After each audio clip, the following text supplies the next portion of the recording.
Prime Minister arrived in St. Thomas.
Situate where we are. Tell us where we are. Alright, so we are now entering town of This is the entry points to the urban center.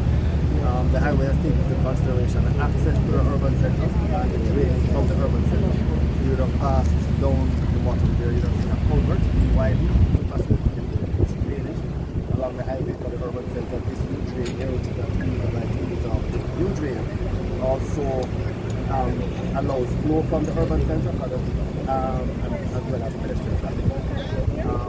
At this location, we have 4 lanes at the moment with turn lanes going into the urban center with RDD. There is plans of footnote and consideration here for great separated interchange to be placed at this location. So that's in discussion. Grade separated. 2 levels. 2 levels. Grade, G-R-A-D-E. Flyover. When you came here earlier, you had mentioned a flyover. So it's the same thing. It's the same thing. Oh, okay. We just call it grade separated. They're 2 different things, but the terms are used interchangeably. So let me put some things into perspective. So the actual execution of the works from the bridge in the Albion area where we are is being done by subcontractors. Check is the overall, that is China Harbour Engineering Company, is the overall contractor. But the works were divided into 15 packages and they were subcontracted to local contractors.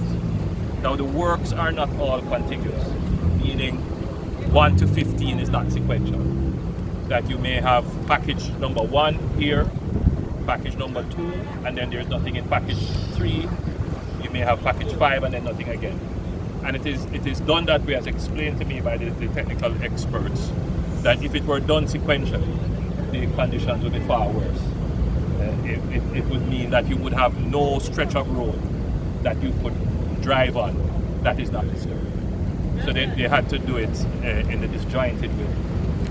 Doing it that way as well lengthens the time it takes to complete. Now, the pace of work on this stretch from Albion going all the way around to Port Antonio has not proceeded as to how we would have liked it. And there are many issues involved in that. I won't go into all of them. So we are behind our original projected timelines as to when we would complete all of this. But we have taken certain decisions internally to increase the pace of it. And that will involve China Harbour taking a more direct approach and direct responsibility. China Harbour is responsible for the entire project, but they will get more involved in the actual execution of the works on the ground. So their involvement in the day-to-day execution of these packages will increase. This is not to say that we have not had situations where the local contractors have performed above and beyond expectations. We have situations like that where contractors have performed over and above and are taking on more work. But as well, on the other end of the scale, we have a situation where some contractors have not performed according to expectations. But we have taken decisions, executive decisions, that will impact the actual delivery of the road and the infrastructure. And I'm expecting that within the next 8 to 12 months, within the next year, this project should be brought substantially to what is called practical completion. Now, as you drove along the road, you would have observed again massive infrastructure being put in place. Before we have done any roads, I was very impressed with the level of drainage that is put in place. And after we're finished here, you can just look to give the country an understanding of the level of infrastructure undertaking that is used. Right over here, if you want to find your cameras and see. And these are massive drains being put in place. This area is prone to flooding.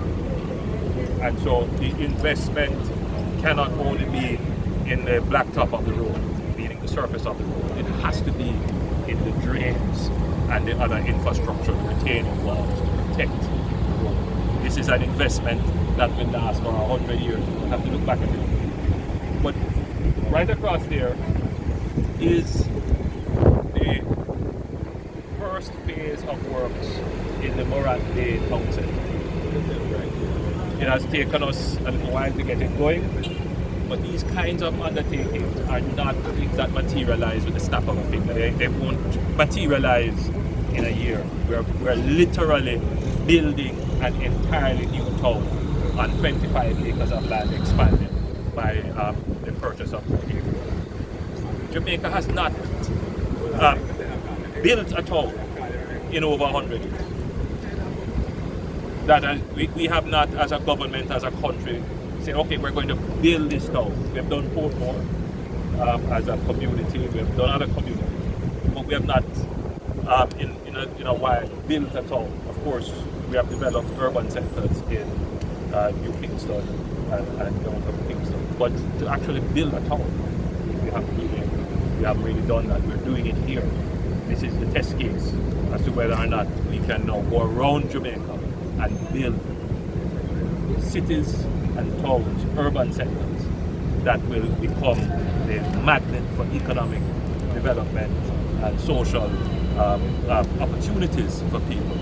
So it has started. It is going very well. I believe we will have an opportunity to peek our cameras in and see the progress that is being made here. Now there is an intersection between the urban development and the roadway. That intersection has to be seamless. They have to work together. The urban center won't work if people can't access it. And so, even though we're doing this roadway, and as you look at it, you can immediately see that it is not going to be sufficient to take traffic into a fully operational urban center that has a port, police station, bank facilities, educational facilities, BPO operations. So we will, in the near future, have to redesign the entrance into the town so that it is seamless. So you want to avoid things like a traffic light that will, put a halt to the flow of traffic. So we are contemplating what you would have heard before is the grade separated interchange. So meaning you would go down a level and enter, or above a level and enter. And so that is being designed now to ensure that what we are investing in here in terms of a road can actually seamlessly carry traffic and custom into the urban center. Now I want you to think about what we're doing. We're improving the roadway from Harbourview intersection, and that will be a 4-lane highway. And then we're improving from Albion the road surface itself, the putting in infrastructure. So that means the airport, the Norman Mann International Airport, is now almost seamlessly connected to this urban center. But so too is the town of Morant Bay. So the developments that will come are not just the urban center, but we also have plans for the whole township of Morant Bay, which has many historical assets there which we intend to develop. So we intend to develop tourism, not in the same form as we have tourism on the north coast. It's a different form of tourism, more to do with heritage, more to do with the cultural assets of the area. And remember now, we have made an investment in Port Royal where cruise ships can come in. And we have been having small cruise ships, easy cruise ships coming in. If you take the two things together, we have the asset of an airport, we now have the facilities to host cruise ships.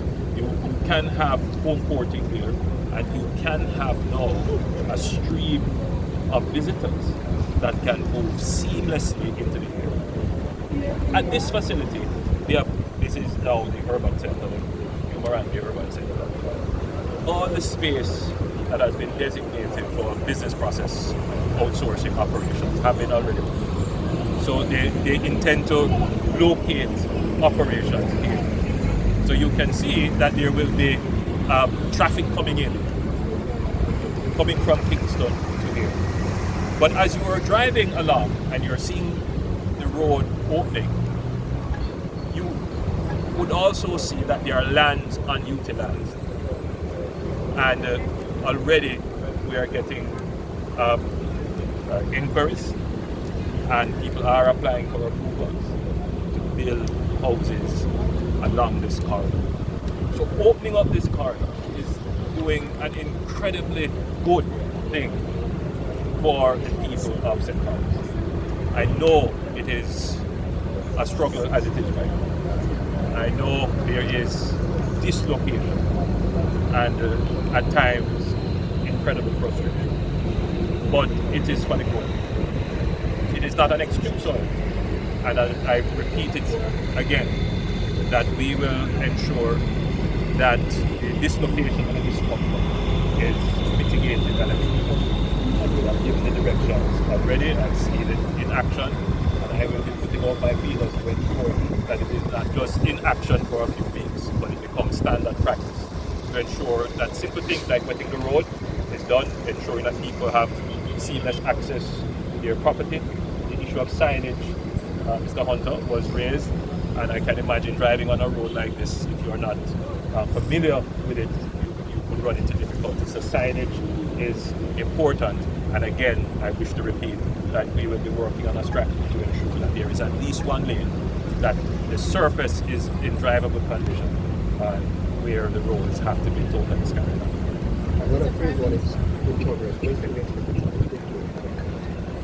The project is a 3-year project, but I'm sure it will be completed long before that. My understanding is it is on track. Remember, it was delayed for almost 2 years because of the pandemic, but the project is on track. Yeah, what extent have delayed affected the cost? And Mr. Hunter, you can answer that as well. The cost of this project? Of the project. Allow Mr. Hunter. Yeah. Has delayed affected the cost of the project? There has not been a significant increase in project costs due to delay, largely because the project is denominated in US dollars. There has been, as I mentioned before, and it's important that this be understood, the original contract was a road-only contract. After discussion with the government, the decision was taken to completely redo the project, and it is now what we consider to be a full infrastructure, meaning you'll get a road with, at the original price, but you will now get the water supply, which at last count that was an additional $97 million US dollars for water supply. And the water supply, not only you have the water pipes and fittings, but they are also outfitted with hydrants all the way from Harborview to Port Antonio. So we will get that. We've also added the ducts for the fiber optic cable. You would have seen some black wires coming out of the ground. That's the fiber optic cable to extend the digital footprint. So initially, there was the Jersey barrier in that first section. And again, that's something that we had discussion with the government. And there was a variation to the contract. I think that one was at about an additional $5 million at the Jersey barrier along the first section. And again, we thought that was a good expenditure for safety. So I think we will be coming out nothing more than probably a 7% because as I said before, we're denominated in US dollar. Most of the material is local. Henry, give somebody else another question. Mr. Prime Minister. One quick one. Mr. Prime Minister. Can you identify yourself, sir? Big Super from Eastern St. Thomas. What the plan for the farmer them in the Eastern St. Thomas? Because them are complaining about the banana and the sugar and the cane. Very good question, Big Super. I will ensure that the Minister of Agriculture responds to it. But having said that, I paid close attention to the onion farmers. I watched their interviews and I read the reports, and the Minister of Agriculture did come to Cabinet and he gave a substantial explanation as to the challenges that they face. First of all, I'm very happy to see that our onion production capacity is increasing and that our local farmers are producing more. It exposes the common challenge of agriculture in Jamaica, that is the incorporation and integration of technology into agriculture.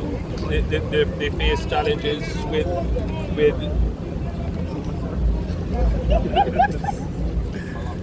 they face challenges with ensuring that they have facilities to ensure the onion is dried. The level of humidity does affect their output. And then again, another problem with agriculture in Jamaica is the ability to even out prices, and that's one of the challenges they face. So they have this massive amount of output, but of course they would want to have their prices stable.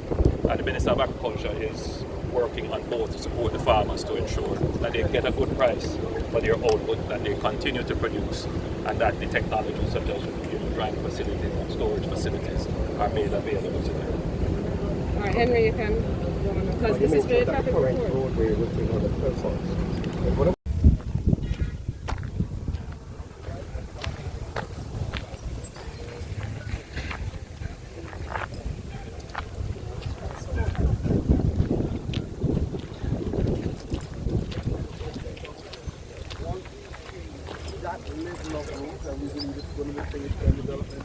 Once we believe that will finish it in a year, within a year, next year this time, we will have those three facilities.